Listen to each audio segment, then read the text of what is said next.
What is service design? There are a lot of misconceptions about what it is. And that's because traditionally, our definition doesn't quite stand up to what we use today.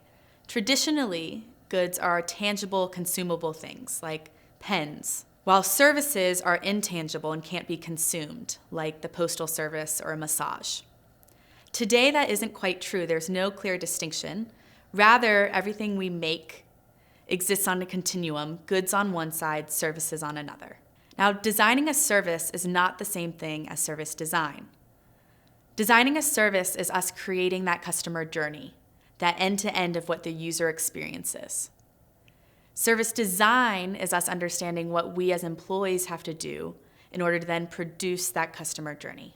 Service design is defined as looking across an organization's resources and designing how it works in order to, one, improve the employee's experience, and then two, indirectly improve the user's experience. There are three things that comprise service design. First being people, whether they be the users or the employees, maybe even third parties. Next are props, all the things that have to exist in order for the employees to create the experience. These can be tools, they can be physical places. Third are processes. These are workflows or procedures that occur between employees or between employees and users.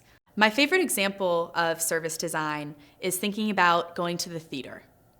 I, as the user, walk in and I see a lot of things. I see the stage, I see the actors, I see the lights. Now, in order for all of that to exist, there's a lot happening backstage. There's a director, there's wardrobe changes, there's a whole crew, there's someone that built the set. If we look at our organizations, it's the exact same thing. The user does and sees a lot, but how does that exist? And that should take as much thought and resources as the user's experience itself.